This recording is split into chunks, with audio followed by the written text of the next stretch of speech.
মাধ্যমিক 2025 শিক্ষাবর্ষের ছাত্রছাত্রীদের জন্য অ্যাডমিট কার্ড কবে দেবে ইতিমধ্যেই তোমরা হয়তো জেনে গিয়েছো। আর অ্যাডমিট কার্ড হাতে পাওয়ার পর তোমরা কি করবে এটা অবশ্যই তোমাদের জানার দরকার। আমি আজকে তোমাদের জন্য আলোচনা করব অ্যাডমিট কার্ড কবে তোমরা হাতে পাবে, অ্যাডমিট কার্ড হাতে পাওয়ার পর তোমরা কি করবে পরীক্ষার আগে। কিছু কাজ অবশ্যই আছে, ভিডিওটি স্কিপ করবে না, শেষ পর্যন্ত অবশ্যই দেখবে। দেখো, অ্যাডমিট কার্ড তোমাদের দেওয়া হবে মানে বোর্ডের তরফ থেকে 30 জানুয়ারি বিভিন্ন ক্যাম্প অফিস থেকে স্কুলগুলি 30 তারিখে বিভিন্ন ক্যাম্প অফিস থেকে তারা হাতে পাবে এবং 30 তারিখের পর 1 ফেব্রুয়ারি অথবা 2 ফেব্রুয়ারি তোমরা হাতে পাবে। কারণ স্কুলগুলি তোমাদেরকে বিতরণ করবে, ছাত্রছাত্রীদেরকে বিতরণ করবে ফেব্রুয়ারি মাসের 1 তারিখ বা 2 তারিখের মধ্যে। এবার দেখো, তোমরা প্রথম হাতে নেওয়ার পর প্রথম কাজ হবে তোমাদের নাম, বাবার নাম, অন্তত এই দুটো, বাকি আর দেখার দরকার নেই। নাম এবং বাবার নাম তোমাদের লেটার ঠিক আছে কিনা, স্পেলিং ঠিক আছে কিনা এটা অবশ্যই, অর্থাৎ নামের বানান তোমার ঠিক আছে কিনা এটা অবশ্যই চেক করে নেবে। যদি কোনো কারণে ভুল থাকে তাহলে অবশ্যই তোমরা 6 ফেব্রুয়ারির আগে স্কুলকে জানাও। একটা জেরক্স কপি দিয়ে অরিজিনাল জমা দিতে হবে না, কারণ সেই অরিজিনাল কপি দিয়েই তোমার হয়তো পরীক্ষাটা হয়ে যাবে, মানে যেটা তোমার হাতে থাকবে সেটা দিয়েই পরীক্ষা হয়ে যাবে। কিন্তু তোমরা অবশ্যই 6 ফেব্রুয়ারির আগে তোমরা স্কুল কর্তৃপক্ষকে জানাও যে তোমার নাম অথবা তোমার বাবার নামের মধ্যে কোনো বানানে ভুল আছে কিনা বা স্পেলিং কোনো মিস্টেক আছে কিনা। এটা হলো তোমাদের অ্যাডমিট হাতে পাওয়ার পর প্রথম কাজ।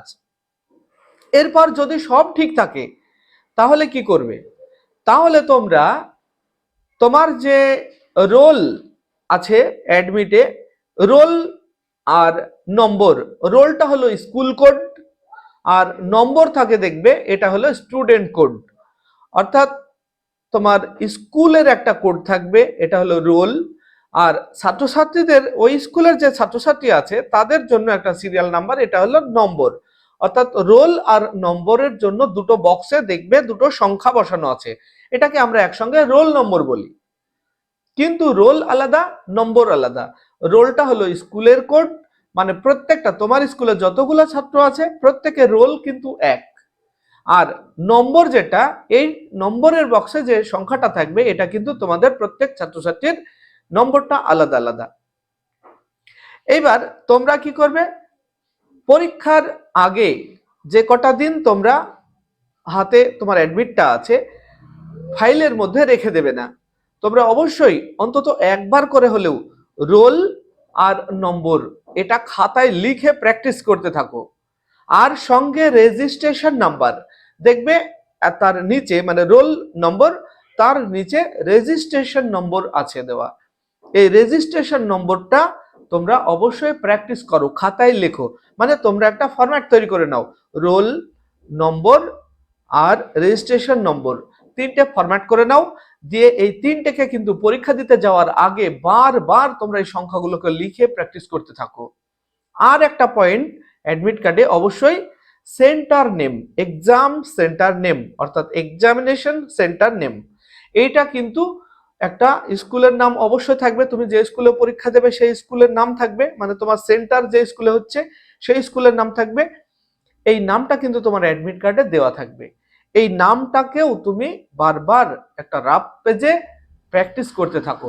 প্রতিদিন অন্তত একবার করে এই রোল নম্বর, রেজিস্ট্রেশন নম্বর আর সেন্টার নেম এই কটা তুমি প্র্যাকটিস করতে থাকো, লেখো। কিন্তু অন্তত 2 মিনিট বা 3 মিনিট সময় লাগবে হয়তো, এটা যেন তোমার ব্রেনে এমন ভাবে গেঁথে যায় যাতে পরীক্ষার দিন গিয়ে আমার পরীক্ষার খাতায় যে রোল নম্বর লিখতে হয়, রেজিস্ট্রেশন নম্বর লিখতে হয়, তার জন্য বক্স বক্স করা থাকে এবং সেই বক্সে আমাদের সংখ্যাগুলিকে লিখতে হয়। তখন পরীক্ষার হলে গিয়ে আমাদের একটা সমস্যা কি হয় বলতো, যে রোল কত আমাকে দেখতে হয় আর বারবার লিখতে হয়, অ্যান্সারের খাতায় দেখতে হয় আর লিখতে হয়। এই জিনিসটা যেন না থাকে। মানে এর জন্য কিন্তু তোমার একটা সময় নষ্ট হয়, পরীক্ষার দেওয়ার জন্য একটা সময়, এটা অত্যন্ত মূল্যবান সময়, এই সময়টা তোমার নষ্ট হয়। আবার তোমাদের সন্দেহ জাগে যে নম্বরটা আবার ভুল হলো না তো, রেজিস্ট্রেশন নম্বরটা ঠিক লিখলাম তো, সেন্টার নেমটা তোমার কি ওটা তো অভ্যাস নাই তোমার লেখা, যে সেন্টারে পরীক্ষা দেবে সেই সেন্টারের নামের স্পেলিং গুলো ঠিক হচ্ছে কিনা সেটা বারবার দেখবে আর লিখবে, দেখবে আর লিখবে, এতে কিন্তু তোমার অনেক সময় নষ্ট হবে। যে কারণে তোমাদেরকে বলবো, তোমরা অ্যাডমিট হাতে পাওয়ার পর অবশ্যই রোল নম্বর, রেজিস্ট্রেশন নম্বর, এক্সামিনেশন সেন্টার নেম, এই তিনটে পয়েন্ট বারবার সাদা খাতায় প্র্যাকটিস করতে থাকো। মানে প্রতিদিন অন্তত একবার করো, তারপরে দেখবে এমন হয়ে যাবে যে তোমার রোল কত আর অ্যাডমিট দেখতে হচ্ছে না, তুমি রোলটা যেন মুখস্থ হয়ে যায়, নম্বর মুখস্থ হয়ে যায়, রেজিস্ট্রেশন নম্বর যেন বারবার অ্যাডমিট দেখতে না হয় পরীক্ষার হলে গিয়ে। এতে কি হবে, এতে তোমার ভুল হওয়ার সম্ভাবনাও যেমন অনেক কমবে এবং সময়ও বাঁচবে।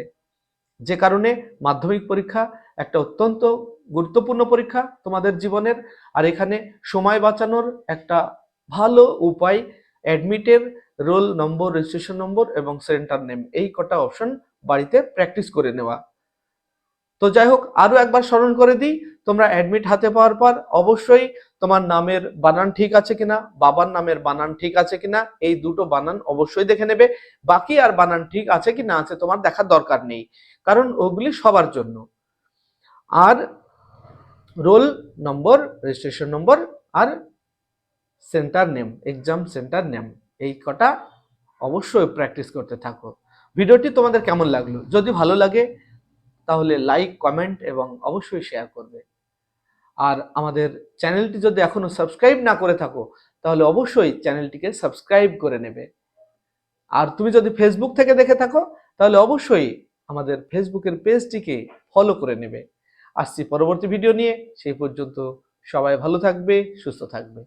Bye bye.